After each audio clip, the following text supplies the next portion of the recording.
Welcome to Penrose Learning, where we make understanding easy. You'll start by confirming compatibility. The iPhone model and iOS must support eSIM, and your carrier must allow voice on eSIM. Once done, obtain the carrier QR code or activation code and make sure you have Wi-Fi or cellular data. Back up your phone and note which number will remain primary to avoid confusion. Now open Settings and go straight to Cellular. This begins the eSIM add flow, because you need the system's activation screen to scan or enter the carrier detail. You'll add the eSIM by tapping Settings, Cellular, then add Cellular Plan and scanning the carrier QR code, or choose Enter Details manually if needed. After activation, label each line so you can tell them apart.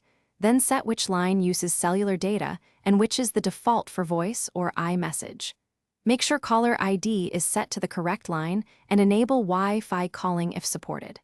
Once configured, place a test outgoing and incoming call to confirm routing and voicemail reachability. Now finalize by testing calls both ways and assessing call quality while switching the data line to see behavior. If the eSIM doesn't activate, restart the iPhone and retry scanning or manual entry because temporary network glitches often clear on reboot.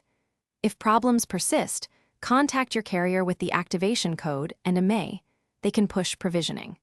As a last resort, reset network settings, but make sure you've saved Wi-Fi passwords and carrier info, because that clears local network configurations. Thanks for watching. If this was helpful, leave a like and consider subscribing. See you next time.